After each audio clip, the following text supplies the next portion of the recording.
मुदाखलत बता रही है, जबकि देखना यह काफ़ी खास होगा कि मुस्लिम तंजीमें इस पर क्या रद्द अमल का इजहार कर रही हैं। ऑल इंडिया मुस्लिम फैसला बोर्ड ने मुल्कगीर तहरीक चलाने का ऐलान किया है और कहा है कि इस बिल की वापसी तक जद्दोजहद जारी रहेगी। किसी भी किस्म की कुर्बानी देने से गुरेज नहीं किया जाएगा।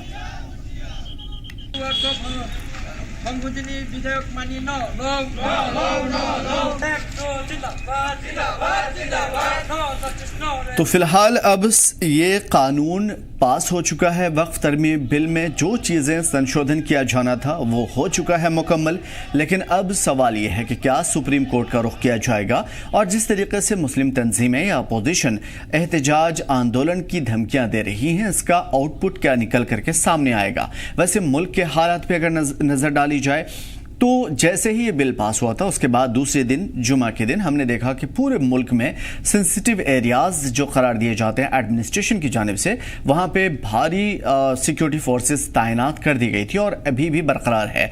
उन तमाम तर मुद्दों पे हम बात करेंगे कि अब आगे क्या और क्या ये नाराजगी दूर हो पाएगी और वाकई इसका आउटपुट अच्छा होगा बुरा होगा। इसका फैसला ऐसे हम करेंगे कि अपने धर्म का चश्मा या फिर अपोजिशन का चश्मा या फिर अपने जो थॉट्स हैं उन तमाम तर चीज़ों से परे हट करके इसकी गहराई को नापेंगे, इनके मनफी मुस्बत पॉजिटिव नेगेटिव एप्टीट्यूड को परखेंगे। एडवोकेट आदित्य गुप्ता जी पीडीपी से हमारे साथ जुड़े हुए हैं, साथ साथ राकेश कौल साहब बीजेपी से हमारे साथ जुड़े हुए हैं, डिस्ट्रिक्ट प्रेसिडेंट भी हैं अनंतनाग से, जगदीप सिंह साहब सीनियर स्पोक्स पर्सन है कांग्रेस के, हमारे साथ जुड़े हुए हैं। आप तीनों हजरात का खैर मकदम करते हैं और सीधा आदित्य गुप्ता जी आपकी तरफ आएंगे और सवाल सिर्फ ये रहेगा कि आपने भी आपकी पार्टी ने भी नाराजगी व्यक्त की है, मुल्क के हालात ऐसे बने हुए हैं। सबसे पहले ये जानने की कोशिश करेंगे कि भाई आप लोगों की राय एक हो पाएगी? हर चीज की मुखालिफत करना कोई जरूरी है? सबसे पहले आपको नमस्कार, आपके दर्शकों को नमस्कार और मेरे फेलो पैनलिस्ट को नमस्कार मेरी तरफ से। देखिए, वक्फ का ये जो बिल है, ये बिल जो है इसके अंदर काफी ऐसी चीजें हैं जो अननेसेसरी की गई हैं और ज्यादा हवा बनाया गया हुआ है इसका। अगर हम इसको डिवाइड करेंगे मल्टीपल पोर्शंस में तो आप देख सकते हैं एक जगह उठ के बार बार ये बात बोली गई है कि ये महिलाओं के लिए बड़ा जरूरी है और महिलाओं के लिए इस बिल में काफी प्रावधान आए हैं और वक्त के हिसाब से महिलाओं को जगह मिली है। मैं इस चीज को सिरे से खारिज करता हूं क्योंकि ये फैक्चुअली इनकरेक्ट चीज है। लेकिन सबसे सीधी बात है कि वक्त के अंदर 2013 के अमेंडमेंट के बाद भी औरतें थी और 2008 के वक्त में भी औरतें थी। 2008 में बिहार वक्फ बोर्ड में और कर्नाटका वक्फ बोर्ड में दोनों में महिलाएं थी। जम्मू कश्मीर की वक्फ बोर्ड की चेयरमैन डॉक्टर दर्शा अंद्राबी हैं, वो इस एक्ट के आने से पहले की हैं, वो भी बन सकती थी। तो पर्पस जो फीमेल के आसपास लेकर जाते हैं वो बार बार घुमाया जाता है, ये बीजेपी करती रही है। जैसे फीमेल वेलफेयर की बात की गई थी तो 2023 में एक स्पेशल सेशन बुलाकर महिलाओं के लिए रिजर्वेशन की गई असेंबली और पार्लियामेंट के अंदर, लेकिन बाद में अमित शाह ने खुद ही कह दिया कि ये जो है ये कम से कम 7 साल तक तो अप्लाई ही नहीं हो सकता। ये सारा तामझाम जो किया जाता है या सारा फीमेल सेंटर जो बनाया जाता है, ये एक किस्म का जुमला है, एक किस्म की एक डायरेक्शन दी जाती है जानबूझ के और फीमेल असिस्टेंट्स या फीमेल को मैंडेटरी कर दिया है तो उससे उस चीज के आसपास वक्फ बिल को घुमाया जा रहा है। दूसरी एक अजीब चीज है कि इसके अंदर एक चीज लिखी गई है कि 5 साल का मुसलमान होना चाहिए, प्रैक्टिसिंग मुसलमान, which basically is against the very essence and very Athos of Waqf. It's a charity का राइट होता है आपका, बिल्कुल, और चैरिटी आप कहीं पे भी कर सकते हैं, उसमें कोई डिपार्टमेंट नहीं है कि non Muslim can not do a charity. और ये कहां से बात होगी कि पहले 5 साल का प्रैक्टिसिंग मुसलमान होता है? कैसे आप प्रैक्टिसिंग मुसलमान निकालोगे? आई थिंक बीजेपी कहना चाहती है, जो प्राइम मिनिस्टर ने पार्लियामेंट इलेक्शन के वक्त पे कहा था कि कपड़ों से पहचानेंगे हम, दाढ़ी रखकर पहचानेंगे, टोपी से पहचानेंगे। कैसे आप पहचानेंगे? कौन होगा प्रैक्टिसिंग मुस्लिम? आप एब्सर्डिटी देखें। द पॉइंट इज कि पूरे हिंदुस्तान में जानबूझ के रिलीजियस इश्यूज के अंदर इंटरफेयर करती है गवर्नमेंट का काम नहीं है रिलीजियस इश्यूज में इंटरफेयर करना। ठीक है, अगर इलेक्शंस आसपास होते तो समझ में आता है कि इलेक्शंस जीतना बीजेपी का मकसद, पार्टी का मकसद हो सकता है और यही वजह है कि पार्लियामेंट के पटल का इस्तेमाल किया गया, लेकिन आसपास तो अभी इलेक्शन भी नहीं है। तो आपके हिसाब से बीजेपी का मोटो है क्या आखिर? देखो, आप इसको इलेक्शन के पॉइंट ऑफ व्यू से देख रहे हैं। बीजेपी हैज लॉन्ग लेफ्ट जो प्रिंसिपल उनकी इलेक्शन के पॉलिसी के आसपास होती है। They want to corrupt the mind of India. उन्होंने, आप पूरे हिंदुस्तान में मतलब कि किसी को कोई लेना देना ना पता है वक्त पर, सारे आदमी इस पे व्हाट्सएप पे ऊपर सर्कुलेशन हो रही है, और ये बिल भी व्हाट्सएप यूनिवर्सिटी से निकला हुआ है। exactly. आप मुझे बताओ ना, खुद आप खुद देखें, 5 साल a practising person has to be a practising Muslim for 5 years। आप सोचिए ये कानून अगर हिंदुओं में डाल दिया जाए कि आप चैरिटी तब कर सकते अगर आप 5 साल के हिंदू हैं, ये कितना हंसने वाली बात है। बिल्कुल, क्या हम ये एब्सर्डिटी सुनेंगे, बर्दाश्त करेंगे? और जब आप कहते हैं कि वक्फ के अंदर सेंटर की किसी और धर्म की पार्टिसिपेशन हो सकती है वक्फ बिल में, this is a threat to my religious freedom as well, because हमारे जैसे हिंदुओं के ट्रस्ट है जम्मू कश्मीर के अंदर, Shri Mata Vaishno Devi shrine board trust है, श्राइन बोर्ड है, या श्री बाबा अमरनाथ श्राइन ट्रस्ट है, उसमें स्पेसिफिकली लिखा a person who has to be member of the trust और the board has to be a Hindu. So अगर आज मुसलमानों के मामले में घुस रहे हैं, तो कल ये घुस के कल सरकार कहेगी कि हमें हिंदुओं के रिलीजियस मैटर्स में भी ट्रस्ट करना है। क्या यहाँ तो आपका आइडिया ये है कि 1 नेशन 1 लॉ, फिर आप यही जैसे वक्फ के अंदर इंटरफेरेंस गवर्नमेंट की करे, आप हर के अंदर आप कर दें। आप हर रिलीजियस एंडोर्समेंट में कहते हैं कि आप कल को हिंदुओं के ट्रस्ट में आप कहेंगे कि एमपीज कैन कम इन, चाहे वो मुसलमान हो या वो हिंदू हो या वो सिख हो या क्रिश्चियन हो। ये डजंट मेक सेंस। हिंदुस्तान के अंदर वक्फ करना या एसजीपी या कमिटीज होनी अलग अलग धर्मों की, ये परमिसेबल है। जैसे मैंने आपको एग्जांपल दी श्री माता वैष्णो देवी श्राइन बोर्ड की, एसजीपीसी है सिखों की, अलग अलग स्टेट्स में क्रिश्चियंस के लिए अलग अलग ऑर्गेनाइजेशन कमिटीज बनी हुई, सब लोग करती हैं और वो ऑपरेट अपने ही डायमेंशन में करती हैं।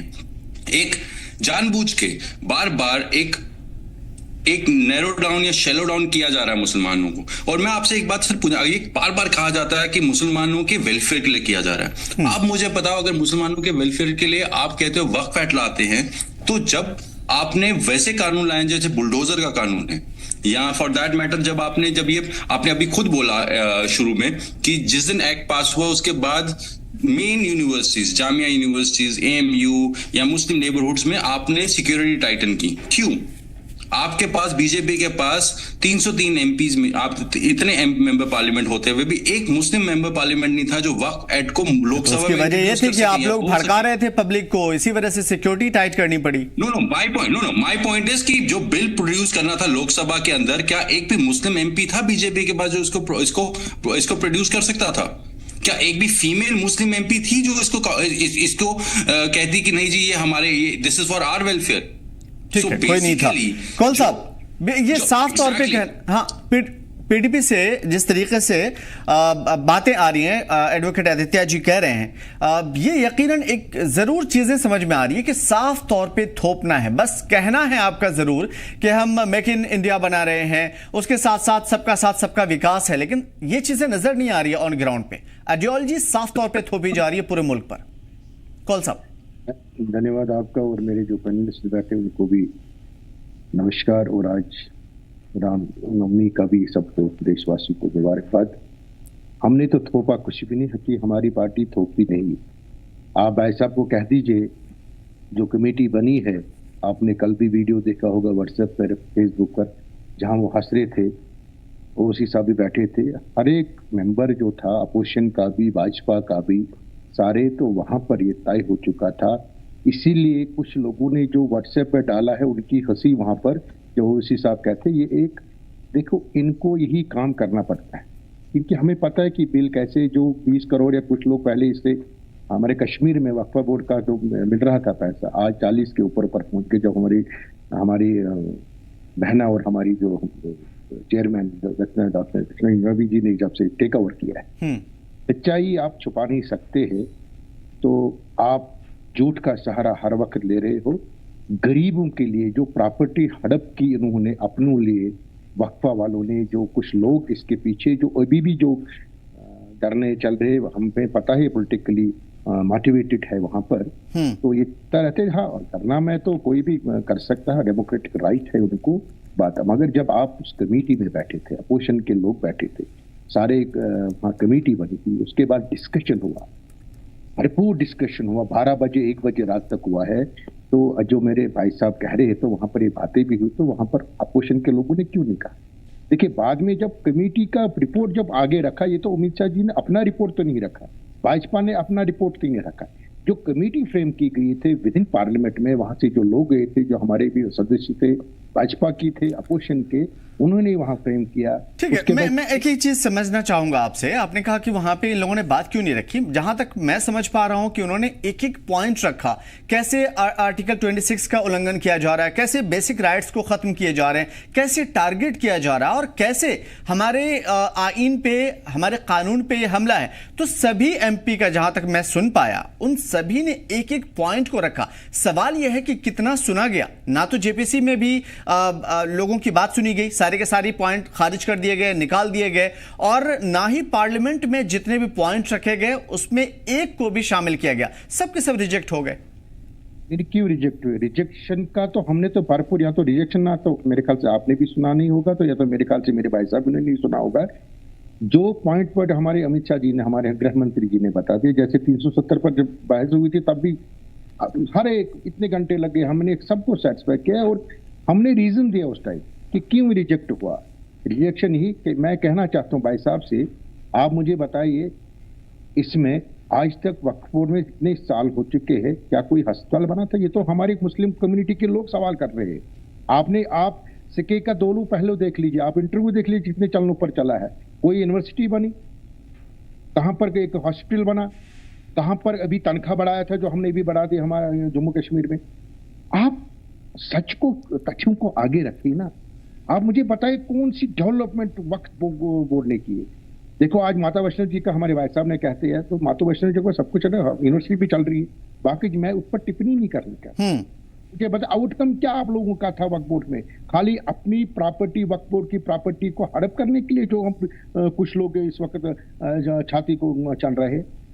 इसीलिए तो इनके कुछ चीजें जा रही है, इनकी प्रॉपर्टी जा रही है, जो गरीब मुसलमान को उसमें एम्प्लॉयमेंट मिलेगी। जो बाकी चीज हम तो गरीबों के लिए उनके, और ये भी कह रहे थे कि इसमें जी हिंदू आ जाएंगे, वो कहां से है? गृह मंत्री जी ने कहा वक्फ बोर्ड का मुसलमान का है उसमें, मगर जो कुछ चीजें, जो कुछ इन्होंने किया था, जो इसमें घोटाले, मैं कहना चाहता हूं घोटाले जो हुए थे, उन घोटालों को ये बंद हो गए। जो घोटाले करने वाले लोग हैं वही इस वक्त छाती चाट रहे वहां पर कि हमसे अब क्या हो, अब क्या ठीक है, ठीक है। इस चीज का जवाब मैं बिल्कुल जगदीप साहब से लूंगा। सिंह साहब, जो चीजें कहा जा रहा है, कौल साहब कह रहे हैं, आपको जाहिर है पता है। मैं बिल्कुल आदित्य जी आपकी तरफ भी आऊंगा इस सवाल के लिए, क्योंकि मैं चाहूंगा कि आप लोग ही इन तमाम तर चीजों का जवाब दें बेहतर तरीके से। इनका कहना है कि आप लोगों ने जितनी भी बातें रखी, लीड किया कांग्रेस ने, लेकिन उसके बावजूद जितने बातें रखी गई सब पॉइंटलेस थे। आमिर भाई आदाब, आपके तमाम दर्शकों का हार्दिक अभिनंदन। आदाब। आज मैं भाजपा के मित्र की किसी बात का कोई उत्तर नहीं देना चाहता, क्योंकि अब तो इंतहा है। ये आदत बन चुकी है भाजपा के प्रवक्ता और नेताओं की कि मंच कोई भी हो, स्थान स्थिति कैसी भी हो, जमकर झूठ बोलिए, लगातार झूठ बोलिए, निरंतर बोलते चले जाए। मैं कुछ बातें आपके जहन में रखना चाहता हूं। सबसे पहले तो हमें ये समझना है, आज जैसे आपने अपनी भूमिका में कहा कि राष्ट्रपति महोदय तक, महामहिम तक ये गया और उन्होंने इसे पारित कर दिया। 7 जून 2024 को ये इस देश के लोकतांत्रिक इतिहास में पहली बार हुआ जब मोदी जी को एनडीए का नेता चुना गया। हालांकि भाजपाइयों ने चुना नहीं था अभी, तो वो राष्ट्रपति भवन जाते हैं और इस देश के सर्वोच्च संवैधानिक पद पर बैठी राष्ट्रपति महोदया प्रधानमंत्री जी को दही खिला रही हैं। आप समझ रहे हो क्रेडिबिलिटी क्या है राष्ट्रपति की इस देश के अंदर? तो क्या अपेक्षा की जा सकती थी? इसको छोड़ दीजिए। मैं इनके साथ अगर ये बातें करूंगा, लोग जानते हैं सेक्शन 14(1)(a) जिसमें साफ साफ महिलाओं का जिक्र था। पंजाब में 2 महिलाएं हैं, बिल्कुल। जम्मू कश्मीर में दर्शनकांत राबी उदाहरण है। सेक्शन 77 हो, सेक्शन 40 हो, सेक्शन 32 हो, सेक्शन 4 हो, उसके बाद सेक्शन 9 हो।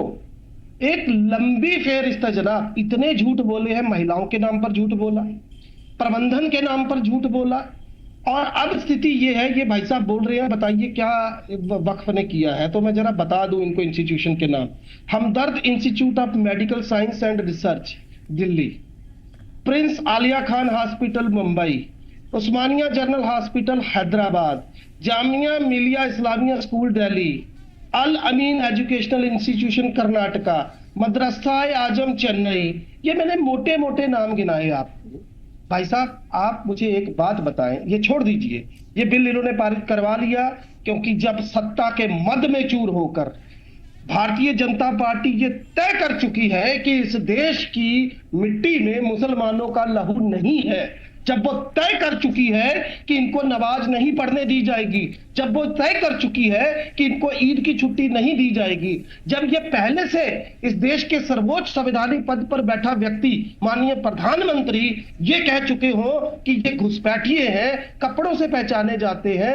अरे हद तो तब हो गई जब उत्तर प्रदेश के हमीरपुर जिले में 70 बरस की एक वृद्धा को इसलिए गिरफ्तार कर लिया गया क्योंकि वो नमाज पढ़ रही थी। 7 पुलिस वालों को सस्पेंड कर दिया गया। कितनी पब्लिक लिंचिंग हुई है मटन के मुगलाते में बीफ का हवाला देकर इस देश के अंदर। कितने मुसलमानों को उस वक्त लातों और घूंसों से पीटा गया है जब वो कहीं सजदे में झुके हुए थे। कहा यह जाता है आप नमाज नहीं पढ़ सकते सड़कों पर, ठीक है नहीं पढ़ सकते, बाकी धर्मों पर बंदिश क्यों नहीं है? हमारे नगर कीर्तन पर बंदिश नहीं है, नवरात्रों के कार्यक्रम में बंदिश नहीं है, कांवड़ यात्रा पर बंदिश नहीं है। आपने इस देश के सांप्रदायिक सौहार्द के साथ जो किया है ये देश कभी नहीं भूलेगा। और मैं यहां एक बात बता दूं, आपके जो वैचारिक पुरोधा है, माफ कीजिएगा, जब ये देश आजादी की लड़ाई लड़ रहा था, कांग्रेस के तमाम नेता जेल भरो आंदोलन में शामिल थे, तब आपके वैचारिक पुरोधा जो थे ना, वो अंग्रेजों की गोद में बैठकर क्रांतिकारियों की मुखबरी करते थे। तब वो माफिया मांग रहे थे, अंग्रेजों से पेंशन ले रहे थे, बंगाल और सिंध में मुस्लिम लीग के साथ सरकार में बैठे थे। पाकिस्तान का जब मसौदा आया तो मुंह पर दही जमा लिया था इन लोगों ने। महात्मा गांधी की हत्या में नाम आया इनका। पढ़िए कपूर आयोग को, आपको पता चलेगा इनके क्या वैचारिक पुरोधाओं का दृष्टिकोण रहा है। तो ये लोग जिन्होंने 52 सालों तक देश का झंडा नहीं लगाया, जिन्होंने FIR 198 कर दी उन 3 नौजवानों पर जो नागपुर चले गए झंडा लगाने, वो आज इस देश के मुसलमान को ये बताएंगे कि भाई तूने 5 साल नमाज पढ़ी है कि नहीं पढ़ी है। मतलब अब सर्टिफिकेट मोदी जी जारी करेंगे, उनके नाम की फोटो लगेगी, ठप्पा लगेगा कि ये मुसलमान है या नहीं है। माफ कीजिएगा, मैं बड़े अफसोस के साथ कहना चाहता हूं, आज इस देश का मुसलमान डरा हुआ है। वो दाढ़ी बढ़ाने से डरता है, वो टोपी लगाने से डरता है, वो कहीं कोई दुकान खोलने। ठीक है, मैं इसका जवाब ले लेता हूं पहले। कौल साहब, जिन लोगों का 0% डिस्ट्रीब्यूशन रहा है, कंट्रीब्यूशन रहा है मुल्क में, वो अब मुल्क को डिस्ट्रक्शन की तरफ लेकर के जा रहा है और वो दूसरों को मतलब कहीं ना कहीं प्रमाण पत्र दे रहा है कि देश का कौन भला कर रहा है और कौन नहीं। कौल साहब। धन्यवाद आपका भी और भाई साहब जी का कि इनके बड़ी किताब लेके आ चुके हैं। उनको अपने कुछ याद भी नहीं है कि कांग्रेस ने देश को कहां लूटा, कांग्रेस ने क्या किया और अपनी राजनीति की रोटियां सीखने के लिए की। 84 भी इनको याद नहीं है, इनको कश्मीर का याद नहीं है, इनको इमरजेंसी याद नहीं है। हाँ, इनकी पीड़ा जो है कि अभी अब कुर्सी पर नहीं है शासन करके कि हमें पता कुछ नहीं, देश आप लोगों ने आज़ाद किया। हमारे लोग थे, चाहे वो भाजपा से थे या कहाँ से, या उस टाइम भाजपा नहीं थी, मगर लोग हमारे भी सेक्रीफाइस देश के लिए सब नहीं थी। हमने उसमें कोई आप राजनीति, आप जो अभी आप इनका भाषण देख लीजिए ना कि भड़काने वाला, इनका काम यही है कि मंदिरों में ये क्यों चल रही है मुसलमान को, ये इनका ही है समाधानों के लिए। लेकिन कौन साहब ऐसा क्यों है कि आप बोलें जो भी बीजेपी कहे वो बहुत अच्छा है, लेकिन दूसरा अगर कोई चीज कह दे तो वो मुल्क के खिलाफ है या फिर वो कहीं ना कहीं एक्सेप्टेबल नहीं है। तो ऐसा क्यों है कि सामने वाला कहे तो वो बिल्कुल गलत है, आप कहें तो बिल्कुल सही है?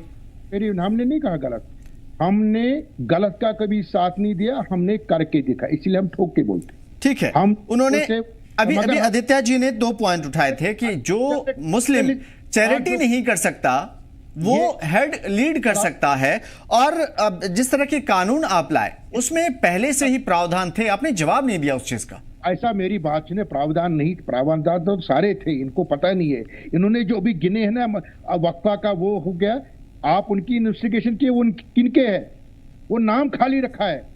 बाकी जो इस वक्त छाती पीट रही है उनके नामों पर वहां पर बिजनेस चल रहा है, उनके लोग वहां पर काम कर रहे हैं।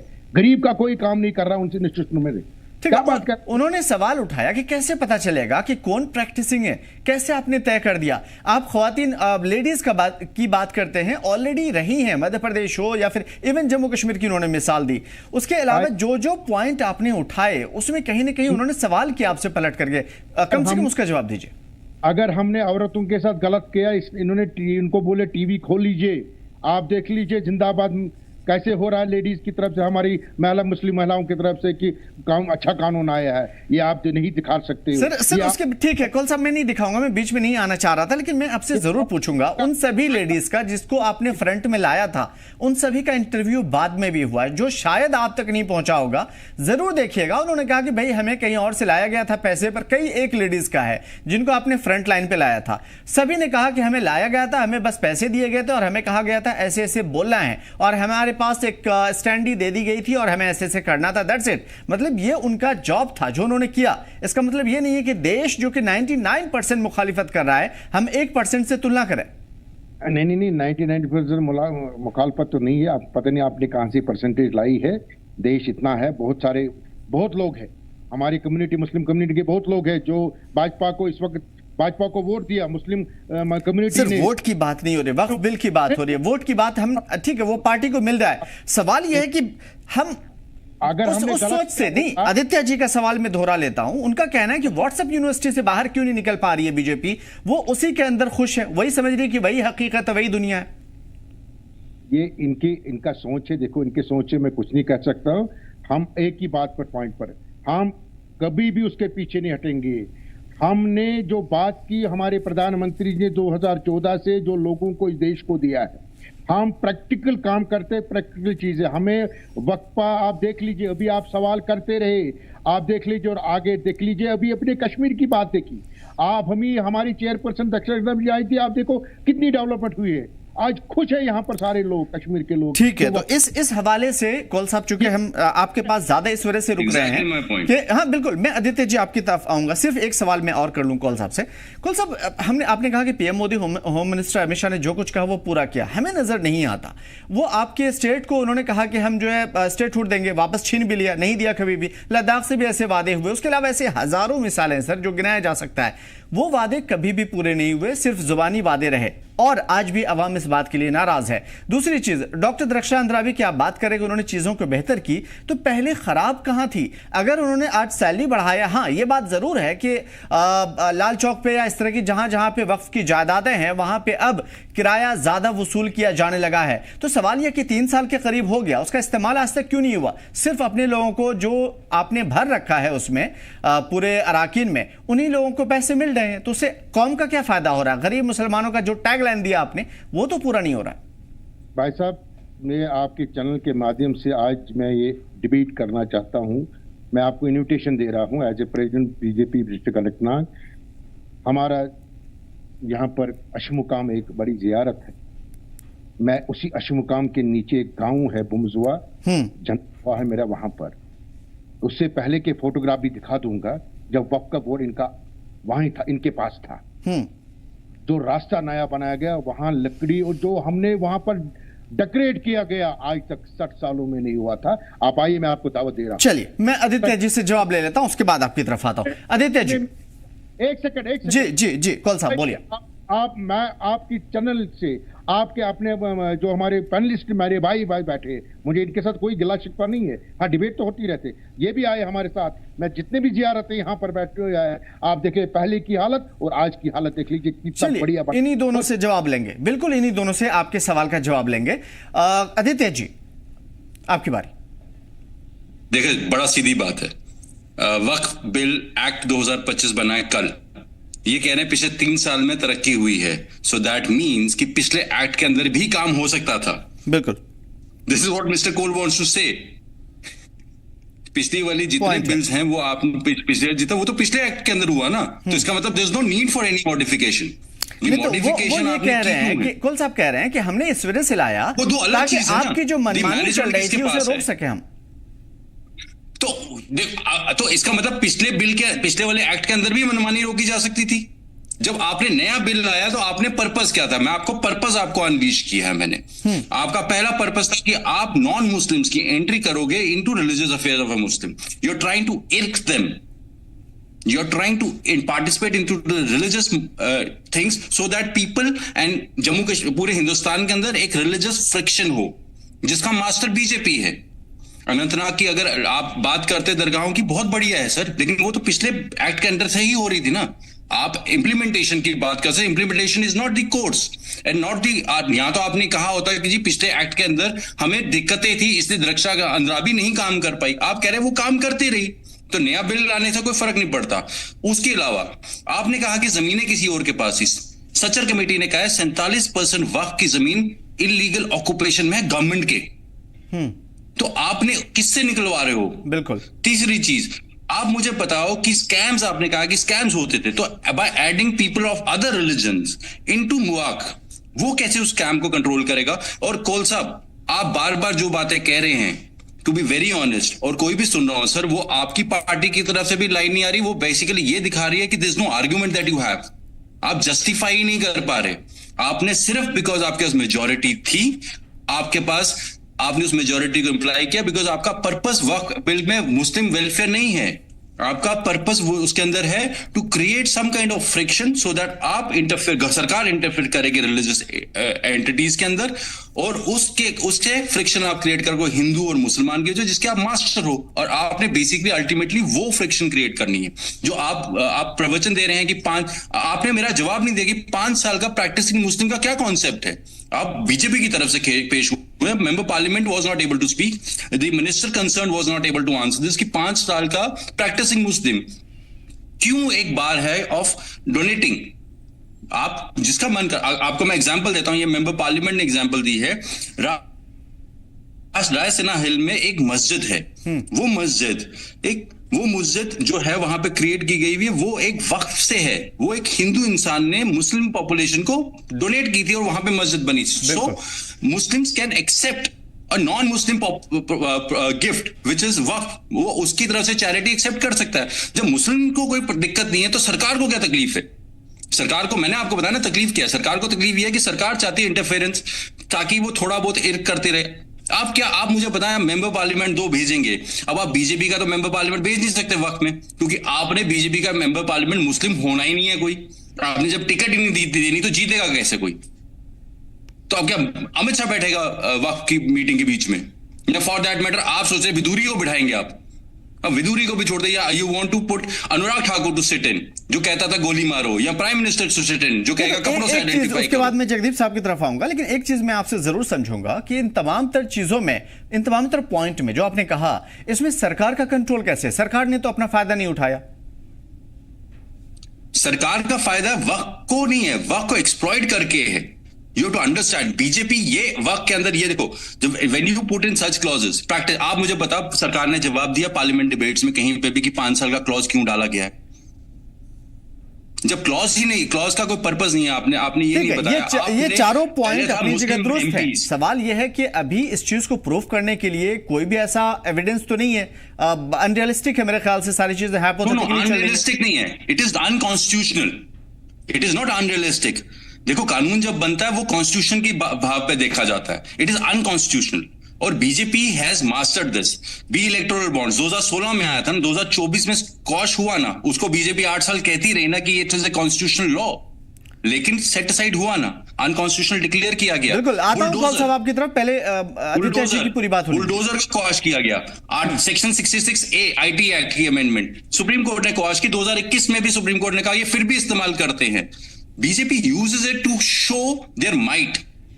चलिए, इसी और बात कभी भी उनका प्रवक्ता, आपके चैनल पे आप जितने मर्जी ले आए प्रवक्ता, कभी भी इन्होंने आज तक कभी आपको जवाब दिया इन चीजों का? नहीं, ठीक है, वो ठीक है, अपने हिसाब से वो जवाब दे रहे हैं। अब जगदीप साहब, मैं आपसे जरूर समझूंगा, और सेम सवाल जो आदित्य जी से मैंने पूछा था कि जो चीजें आप लोग कह रहे हैं, अपोजिशन कह रही है या फिर मुस्लिम तंजीमें कह रही है, क्या इसमें दम भी है?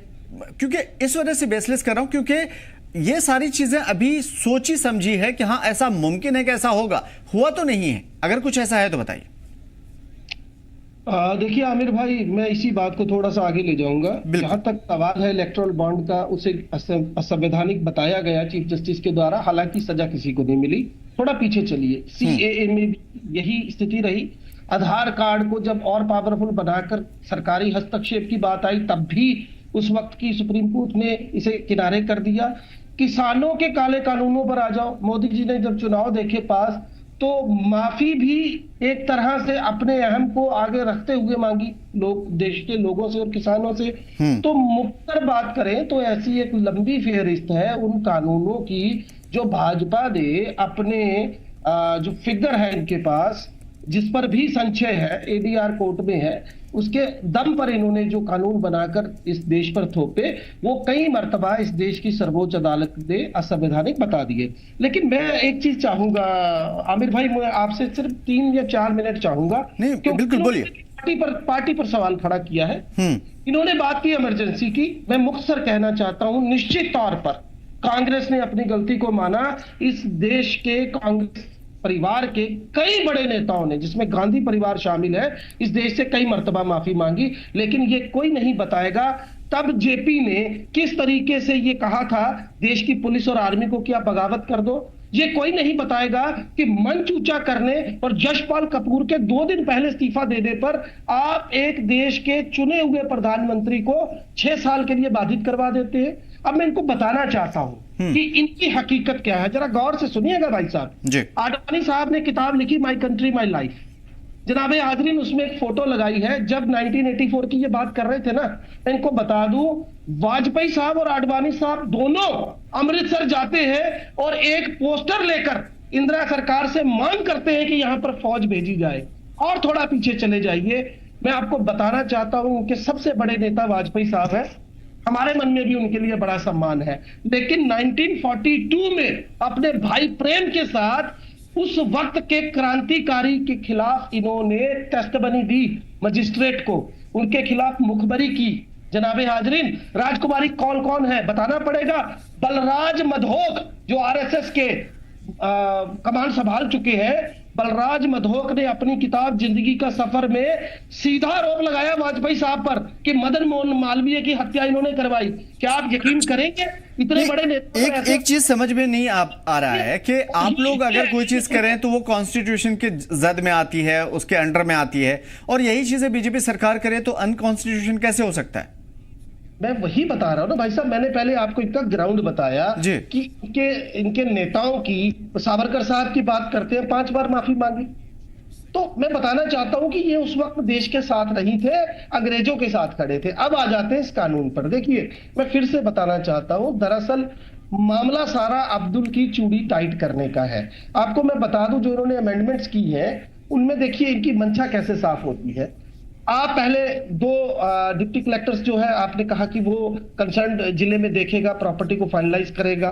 लिमिटेशन एक्ट जो कि पहले था, आपने उसको खत्म कर दिया।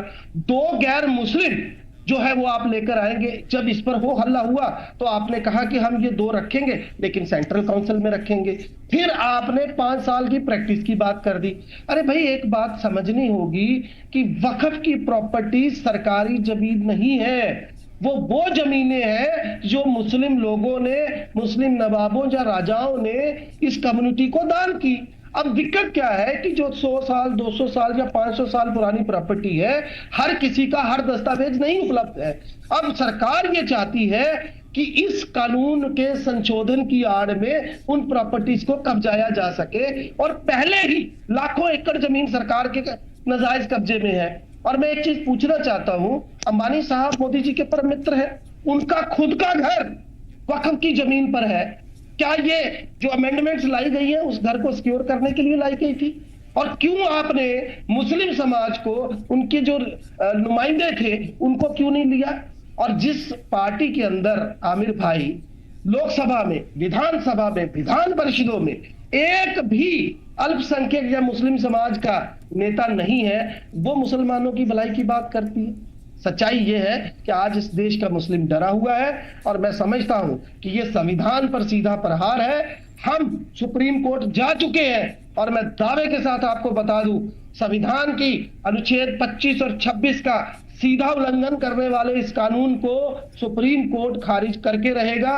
इसके अलावा और मुझे नहीं लगता कि कोई औचित्य इस सरकार का था जो अब आने वाले वक्त में सुप्रीम के सामने। ठीक है, इसका जवाब जो है कौल साहब देंगे। कौल साहब, क्या अगर इस तरह की चीजें जो आप कह रहे हैं कि कानून में सुधार हुआ है और उसमें वो सारी चीजें जिन लोगों ने गैर कानूनी कब्जा कर रखा है उसके खिलाफ कार्रवाई हुई, क्या अब हम उम्मीद करें कि अंबानी का घर अंटेलिया गिरा दिया जाएगा? आमिर भाई साहब, मुझे भी थोड़ा टाइम दीजिए प्लीज प्लीज, सबको अपना अपना टाइम है, बोलिए। मैंने कहा अभी, मैंने कहा ना, ये खुद सवाल भी करते हैं, खुद जवाब उसका देते हैं, क्योंकि ऊपर वाला भी देखता है। इन्होंने कहा कि आजकल वो कागज नहीं है उनके पास जो राजा महाराजों ने वक्फ बोर्ड को दिया। इन्होंने कहां से वो कागज देखे जो राजा महाराजों ने दिए?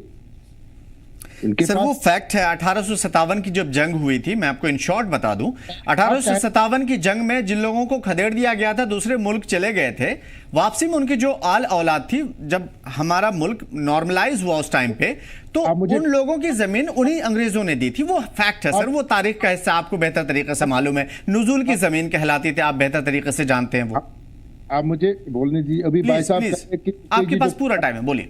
पुराने कानून में दक्षिण द्रविड़ जी ने काम किया था, तो काम तो किया ना, हमने पिछले कानून में ही काम किया ना, मगर कुछ ऐसे लॉक फंसे हुए थे जो इन्होंने खुद के कानून अपने लिए वहां पे रखे ले। इसलिए हम चाहते थे बिल को कि ताकि लोगों, उस गरीब लोगों के पास इसका पैसा, इसका ये चीज आना चाहिए, क्योंकि वहां पर भी लॉक फंसा हुआ था।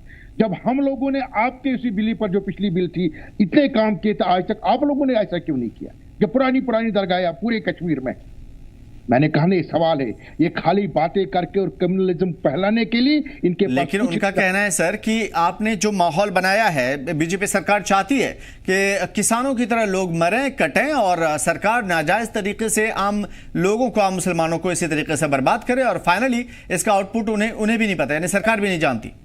जिनका माइंड सेटअप ही पूरे देश में हमारी सरकार चल रही है, पूरी हमारी स्टेट में हमारी सरकार, अगर हमारी पार्टी ने गलत किया होता पाए तो हम तो इसमें नहीं होते। सर मैं माफी चाहता हूं इस चीज के लिए। कौल साहब, बुरा नहीं मानिएगा, कई हकीकत नहीं है कि किसान 700, 800, 1000 के करीब जो आंकड़ा बताते हैं आप, उस हिसाब से मरे, आंदोलन हुआ, लोग जख्मी हुए। आज कई लोगों के पास आंखें नहीं है सर, पैर नहीं है, हाथ नहीं है, क्योंकि आपने उनके ऊपर जो है रबड़ बुलेट फायर करवाया था और हालात ऐसे किए। उसके बाद आपने माफी मांगी और उस चीज को वापस लिया, कानून बन गया था। क्या यह हकीकत नहीं है? चंद दिन पहले हमने देखा था सड़कों की क्या हालत थी।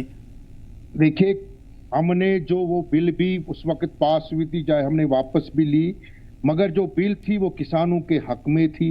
अब जब इन लोगों ने कहा कि नहीं, इन्होंने बढ़ावा करके कम्युनलिज्म, क्योंकि देश सबसे पहले पब्लिक जो जाने हैं वो कीमती है, पहले वो कीमत हम मानते हैं, हम उनके साथ है जो वहां किलिंग हुई है, मगर जान जब किसी जगह जाती हम भी उसके साथ। तो हमें अगर लगा कि अगर उस टाइम प्रधानमंत्री जो होता है वो बिल हमने वापस ले ली। ये कह रहे थे ना, हमने माफी नहीं मांगी, ये कह रहे थे हमने माफी, आपने अरे आप पहले कितनी माफिया मांगोगे, पहले तो वो मांग लीजिए। हमने कहा अगर प्रधानमंत्री जी ने तो खुद किया, देखो प्रधानमंत्री से ऊपर कोई, क्योंकि वो सबका प्रधानमंत्री, उन्हें लगा कि वहां जो लिंगिस हुई है गलत हुआ। मैं नहीं इसमें ये कहूंगा कि नहीं गलत लिंगिस हो गई, वो हमारे लोग थे। हमको जो जिसका घर से कोई जाता है तो वही दर्द समझता है, उस दर्द को हम समझते, हमें पता है चीज, तो वो बिल पास हो। आप तो इन्हें खुद कहा कि हम सुप्रीम कोर्ट में गए। अगर आप सुप्रीम कोर्ट में गए, जो सुप्रीम, आप भाई साहब सुप्रीम कोर्ट में गए, आपने सुप्रीम कोर्ट की ध्वजा उड़ाई खुद, आपने कहा भी वो भी नहीं है कुछ, उसमें भी प्रधानमंत्री चलाए। कितनी बातों का मैं आपको बता दूं। जब राम जन्मभूमि का सुप्रीम कोर्ट ने दे दिया, पहले तो कह रहे तो उसका सुप्रीम कोर्ट को भी इन्होंने बख्शा नहीं, तो हम कौन से सोचा, जो हमारा आईन, जो सुप्रीम कोर्ट सबसे सुप्रीम है, उनको इन्होंने नहीं छोड़ा है। ठीक है, सुप्रीम कोर्ट के ऊपर इस चीज को हम टिप्पणी नहीं करेंगे और ना ही इस चीज को हम आगे बढ़ाएंगे, लेकिन हम ये आपसे जरूर जानेंगे 13 साल फिर आपने क्यों वेट किया? अगर आपको लग रहा था कि ये चीजें हैं, 20 स्टेट में आपकी गवर्नमेंट है, अलग अलग स्टेट में जो चीजें चल रही हैं, क्या उसे आप दुरुस्त करेंगे? क्योंकि कहीं ना कहीं फिर सियासी तौर पर पार्टी भी फंसेगी इसमें। 13 साल मतलब को मैं पार्डन में, मुझे पता है 2014 के बाद आपकी हुकूमत रही, तो वक्त पे निगाह आज क्यों गई? भाई साहब, वक्त पर हमें तो कोई कुछ पर्पस नहीं था कि हमें कुछ करना है। हमने कहा कि वक्त के साथ जो कुछ लोगों ने, मैं पूरे लोगों की बात नहीं कर रहा हूं, पूरे देश के मुसलमान भाइयों की नहीं कर रहा हूं, जो इन्होंने माफिया बनाया, जिन लोगों ने प्रॉपर्टी, उनके लिए जब हमने बिल बनाई, जब हमने ये चीजें देखी कि किन के पास प्रॉपर्टी जो वक्फ बोर्ड के नाम पर बोर्ड रखा गया और अपनी सहूलियत के लिए अपने चंदा जमा करने के लिए उस पर टाइम लगता है, तो आज हमने सामने रखा, हमने तथ्य रखे सामने। आप ये कह रहे हैं कि हमें सुप्रीम कोर्ट में जो न्यायालय का भी अगर ये गए है, मुझे भी, क्योंकि आज मैं बिजी था 2-3 दिन से, हमारा भाजपा का हमारा फाउंडेशन डे था, मैं उसमें भी था, तो मेरे को, मैं ये कह रहा हूँ जब सुप्रीम कोर्ट होंगे तो आप देख लीजिए, कह रहे कि वहां से आ जाएगा।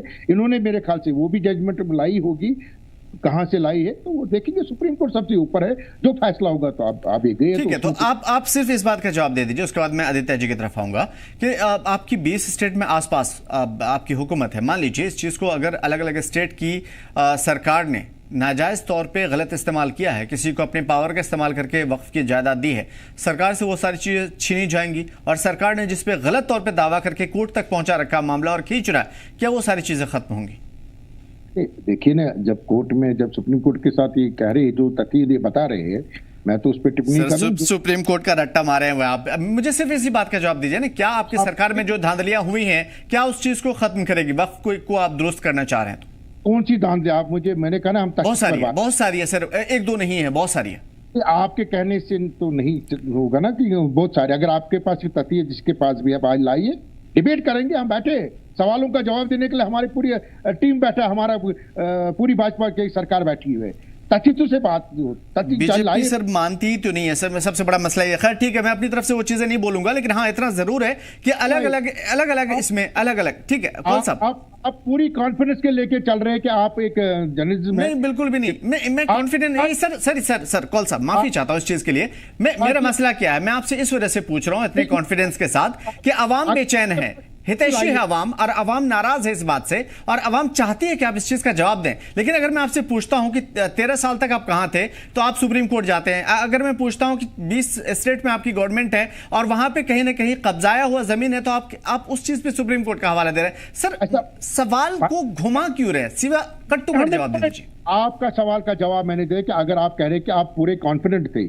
कि किसी स्टेट पर, हमारे जो स्टेट चले वहां पर है, मैंने कहा कि आप तथ्य लाइए, तो किसी को बख्शा नहीं जाएगा। वो स्टेट में क्या है, कोई जो कानून है, कानून हर एक पर लागू होता है। आपकी कॉन्फिडेंस ऐसे थी, एक मतलब कि मुझे लगा कि आपके पास ये जग जाहिर है, एंटीलिया अंबानी का घर वो वक्फ की जमीन पर है, सबके सामने में इसका डॉक्यूमेंट है। कोर्ट में भी ये बात जो है करीब मुझे नहीं मालूम कि गई है कि नहीं, हाँ चल रही है, माफी चाहता हूं इस चीज की, कोर्ट में चल रहा है ये मामला। मुझे बताइए क्या वो घर अब वक्फ के हवाले किया जाएगा आपके अंडर में? ये देखिए, मैं आप भी नहीं कह सकते सर, आप नहीं जवाब दे पाएंगे इसका। नहीं क्यों नहीं जवाब दूंगा, आप जवाब लीजिए ना, जवाब दीजिए। आप उनकी बात मत रख ले मेरे ऊपर। चलिए बोलिए, आप जवाब दीजिए, हाँ या ना। आप नहीं हाँ ना की बात नहीं, यस और नो की मैं तो हम तो बात ही नहीं करते। आपने कहा कि सुप्रीम कोर्ट में ये पेश हो चुका है, उनकी वक्फ बोर्ड की प्रॉपर्टी है, जब सुप्रीम कोर्ट का आ जाएगा तो गवर्नमेंट तो काम करेगी, फिर उसमें कोई भी हो। आप ही कह रहे हैं, चलिए ठीक है, कोर्ट यानी कि आप कह रहे हैं कि कोर्ट में जो मामला सुप्रीम कोर्ट में नहीं चल रहा है, एक करीबी अदालत है, यानी कि छोटी अदालत, डिस्ट्रिक्ट कोर्ट, वहां चल रहा है मामला। अगर वहां चल रहा है तो उस चीज को हम देखेंगे। आप ये कह रहे हैं कि कोर्ट में है मामला, कोर्ट का फैसला आएगा। हाँ मेरे भाई साहब, मेरे से एक बात है कि आपने कहा कि उनका, देखिए एक सवाल आपने किया, आपका काम ये सवाल करना मेरा, मगर आप इतने कॉन्फिडेंस के साथ कह रहे हैं कि उनकी जो अंडानी साहब की जो प्रॉपर्टी है वो वक्फ बोर्ड की, अगर वो उसमें कागजों में है, सारा कुछ है, तो कोर्ट में, चाहे लोअर कोर्ट में गए, लोअर कोर्ट भी कोर्ट ही होता है, फिर उसके बाद हाई कोर्ट होता है, उसके बाद सुप्रीम कोर्ट, जहां भी जज जहां होंगे वहां जब निकलेगा तो उसमें आपत्ति किसकी होगी? तो गवर्नमेंट तो सामने बैठी देखी जाएगी उस टाइम। ठीक है, मैं काफी देर आपसे एक पॉइंट को समझने की आपसे कोशिश की, अवाम के लिए, अपने लिए, साथी तौर पर नहीं। आदित्य जी, चूंकि ये सवाल इस वजह से मैंने किया, एक चीज तथ्य के साथ, कि मैं आपसे ये पूछ सकूं, और ये मैं जानना चाहता हूं आपसे, क्योंकि आप एडवोकेट भी हैं, ये वो सारी चीजें हैं जो ऑलरेडी कोर्ट में पेंडिंग हैं, चल रही हैं। इवन ट्रिब्यूनल से बाहर निकलते ही, ट्रिब्यूनल में भी लोग देखने वाले वो बाहर के नहीं होते हैं, या फिर कोर्ट इसके वक्फ के जो लोग हैं वो कोई प्राइवेट लोग नहीं होते, ये आप मुझसे बेहतर जानते हैं। और उसके ऊपर भी अगर ये केस चल रहा होता है तो वो कोर्ट के ही लोग देखते हैं। मैं आपसे समझने की कोशिश करूंगा कि जब ये सारी चीजें हैं, औरतें इस लिस्ट में शामिल थी, कोर्ट में ये मामला ऑलरेडी चल रहा है, तो ये पॉइंट क्यों डाला गया ऐसा आपकी नजर से, क्योंकि एडवोकेट हैं आप? देखो, अब आप जब आप ये एक्ट पढ़ेंगे जो ये पास किया पार्लियामेंट में, अब इसके हिसाब से कागज मांगे जाएंगे जी। जब कागज मांगेंगे, कागज मिलेंगे नहीं, तो फिर ये कब्रों में, मस्जिदों के नीचे फिर खुदाई होगी। फिर पर्पस तो आ जाकर वही रहा ना। अगर आप बात 300-350 साल पुराना औरंगजेब की कब्र को खोद के हिंदुस्तान नया वहां पे जा रहा है और उन इश्यूज में घुसा है, तो पॉइंट यही है कि पूरा पूरा हिंदुस्तान या हिंदुस्तान का युवक इसी काम के अंदर डाल के रखोगे ना कि कब्रें खोदो, मस्जिदें खोदो, क्योंकि आपको तो कागज मांगे जाएंगे और बुलडोजर चलेगा। बाकी यूपी का बुलडोजर राज वाला सिस्टम प्रिंसिपल लगाया जाएगा। See point is to target the community, एक किस्म का सेकंड क्लास सिटीजन डिक्लेयर करना, बिकॉज उस चीज की खुशी एक किस्म की इनकॉर्पोरेट कर दी गई है मेजॉरिटी पॉपुलेशन के अंदर उनको, ताकि वो सवाल ना पूछ पाए, वो तरक्की के बारे में सवाल ना पूछ पाए, वो ये ना पूछ पाए कि आमदनी क्यों नहीं बढ़ रही, वो ये ना पूछ पाए कि इन्फ्लेशन क्यों हो रही है, वो ये ना पूछ पाए कि हमारा एक्सपोर्ट क्यों खराब हो रहा है, वो ये ना पूछ पाए कि हमारा पैसा क्यों इतना डूब रहा है, कि ये ना पूछ पाए कि हमारे स्टॉक्स पे से 8 महीने से क्यों गिरते जा रहे हैं। इन चीजों को अवॉइड करने के लिए मैंने आपको बोला नहीं, ये जो भारतीय जनता पार्टी की सरकार है ना, ये बेसिकली थिएटर करती है। 2023 में वुमेन रिजर्वेशन के ऊपर आपने बिल पास कर दिया जो 7 साल या 8 साल बाद अप्लाई करना है। वो क्यों? क्योंकि उस पर्टिकुलर मंथ में, उस पर्टिकुलर महीने में हेडलाइन चाहिए थी प्रधानमंत्री को अपने नाम पे और अपने आप को महान बनाना था। तो अभी भी क्या कर रहे हैं? अभी भी ये कोई मुस्लिम अगर आबादी का फायदा हो रहा होता तो फिर क्यों आम मुसलमान क्यों उठ के सड़कों पे आता? ठीक है, पॉलिटिकल लोगों के बारे में बात कर सकते हैं। आपने पहला जुमला जो कहा, मैं उसके ऊपर आता हूं। आपने कहा कि सुप्रीम कोर्ट वाली बात, इससे पहले सुप्रीम कोर्ट ने बुलडोजर वाले मामले पे कई ऐसे वाकयात हैं जो आज इस महीने भी देखा हमने कि बाकायदा गवर्नमेंट को यह कहा गया कि भाई इनको मुआवजा दो, इसका घर तोड़ा आपने और ये इलीगली था, गलत तरीके से तोड़ा। इवन ये चीजें कई कोर्ट ने भी कहा है। सवाल यह कि अपोजिशन के पास क्या लोग नहीं है? क्या आप जैसे एडवोकेट नहीं है जो कोर्ट को कह सके कि माई बाप, अगर आपको गलत लग रहा है और बार बार सरकार मनमानी कर रही है, बीजेपी सरकार मनमानी कर रही है स्टेट में, तो आप ऐसा कानून बनाओ ना, ऐसा सीधा सीधा उनको हुक्म दो ना कि भाई आपको मानना पड़ेगा, अगली बार से ऐसी नहीं होनी चाहिए वरना आपके खिलाफ कार्रवाई होगी। देखिए, ऐसा है कि कोर्ट अपने प्रोसेस से चलती है, लेकिन फैक्ट ये है कि जो सरकार है ये भी अपनी एंड पे किसी को मानती नहीं, लेकिन जहां पे इंप्लीमेंट कराना होता है वहां कोर्ट करती है अपने हिसाब से। मैं इलेक्टोरल बॉन्ड के मामले अगर आपको याद हो तो डेटा नहीं दिया जा रहा था, झूठे एफिडेविट्स फाइल किए गए थे। आप सेक्शन 66 इनकम आईटी एक्ट को अगर आप देख लें, जो 66A इंट्रोड्यूस किया गया था फेक न्यूज के लिए, उसको डिक्लेयर किया गया अल्ट्रा वायरस कोर्ट्स के बारे। वो इसलिए किया गया क्योंकि सरकार जो है वो अपनी मेजॉरिटी के बेस पे कुछ भी करती है और उस चीज को वेदर वो कॉन्स्टिट्यूशनली अपहोल्ड होता है नहीं होता, वो चीज कोर्ट्स प्ले करती हैं।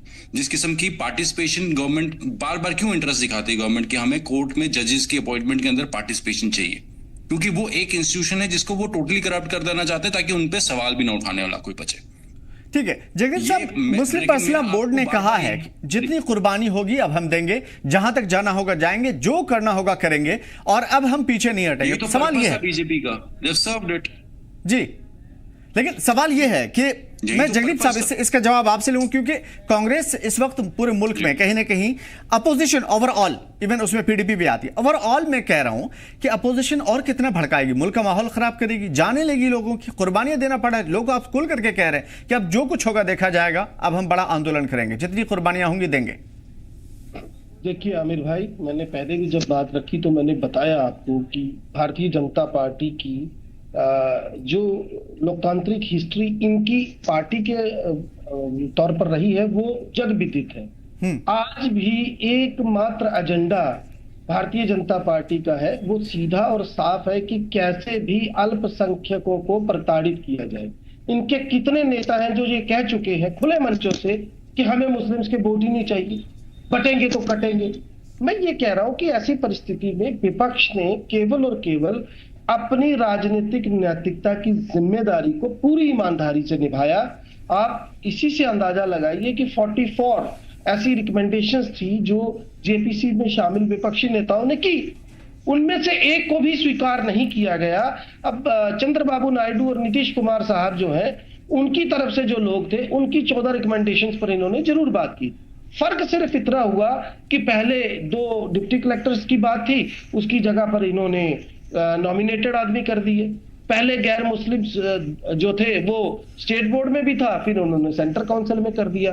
तो मेरे कहने का कुल तात्पर्य ये है कि पिछले 11 वर्षों में इस देश में एक तरह का अघोषित आपातकाल है, जिस देश की चुनावी प्रक्रिया पर गंभीर सवाल हो, जिस देश के चुनाव आयोग को कटघरे में खड़ा किया जा चुका हो, जिस देश की जुडिशरी सवालों की जद में हो, जहां पर जजों के घरों से करोड़ों की नकदी बरामद हो, वर्किंग जज मुसलमानों को कठमुल्ला बोल दे, विश्व हिंदू परिषद के मंच पर जाकर वर्किंग जज जो है वो इस तरीके की स्टेटमेंट्स दे, उसके बाद वो जजेस जिन्होंने मोदी सरकार के हक में फैसले सुनाए 2 या 3 महीने के बाद राज्यसभा चले जाए, कोई एनएचआरसी का चेयरमैन बन जाए, तो ऐसी परिस्थितियों में देखिए लोकतंत्र को 4 स्तंभों पर खड़ा माना जाता है, फिर वो कार्यपालिका हो, न्यायपालिका हो, विधानपालिका हो या पत्रकारिता हो। आज परिस्थिति ये है कि मुझे एक भी स्तंभ ऐसा नजर नहीं आ रहा जहां पर इस सरकार ने अपनी बेजा शक्ति का इस्तेमाल करते हुए उनको अपंगु ना बनाया है। जिस तरीके से एजेंसीज का दुरुपयोग हो रहा है, जिस तरीके से धर्म के नाम पर, आज तो आलम यह है जनाब, मैं बीच में मैंने बोली एक लाइन में फिर से बोलता हूं, ईद मुसलमानों का कितना बड़ा त्योहार है जनाब, सोच कर देखिए। ईद की छुट्टी आपने रद्द कर दी, कांवड़ यात्रा के दौरान आपने आदेश जारी कर दिया कि लिखकर लगाओ कि किस रेडी फड़ी पर कौन बैठा है, राम है कि रहीम है। आपने परिस्थितियां ऐसी बना दी हैं कि आप चाहते हो कि इस देश का सांप्रदायिक सौहार्द बिगड़े, लेकिन माफ कीजिएगा इस मुल्क की मिट्टी में, मैं बार बार कहता हूं, इस ऐसी खुशबू है, इस मिट्टी की ऐसी सिफ्त है कि इस मिट्टी से पैदा हुए लोगों में जो आपसी भाईचारा है वो सदियों से बना है, आज भी बदस्तूर कायम है, ये चाहे जो कर ले। अभी राजस्थान में ईद के दिन क्या हुआ, हजारों हिंदुओं ने मुस्लिम भाइयों पर फूल बरसाए, वहां पर तो कोई पॉलिटिक्स नजर नहीं आई। तो मैं ये बता रहा हूं कि आज स्थिति ऐसी हो गई कि यूपी के अंदर तो ड्रोन के जरिए नजर रखी जा रही है। चलिए, जो पॉइंट हैं एक एक करके हमने दोनों तरफ की चीजें रखी और वजह एक साफ रही कि आप इसे धर्म के चश्मे से या अपोजिशन के चश्मे से या सरकार के चश्मे से नहीं देखिए, आप उन तमाम तर चीजों को कलेक्टिवली देखिए और उसके बाद फैसला करिए। और सबसे लास्ट वाली बात वो सबसे ज्यादा खूबसूरत है कि अवाम ही, देखिए सियासी पार्टियां अपने अपने चीजों को करेंगी, चाहे वो उनका पार्टी का मफाद हो या मुल्क के हित में। सवाल सिर्फ है कि अवाम इन तमाम तर चीज़ों को बेहतर तरीके से समझ सकती है और उस हिसाब से एक्ट कर सकती है, और यही चीज़ें मैं आप सभी के साथ और अवाम के ऊपर ये सारी चीज़ें छोड़ता हूं। इसका फैसला बेहतर तरीके से आप करिए। शुक्रिया आदित्य जी हमारे साथ जुड़ने के लिए। जगदीप साहब आपका बहुत बहुत शुक्रिया, और कौल साहब तमाम तर बेहतरीन बातचीत के लिए बहुत बहुत शुक्रिया। फिलहाल इस बुलेटिन में इतना ही, मैं दीजिए इजाजत। देखते रहिए कैसे टीवी। आदाब।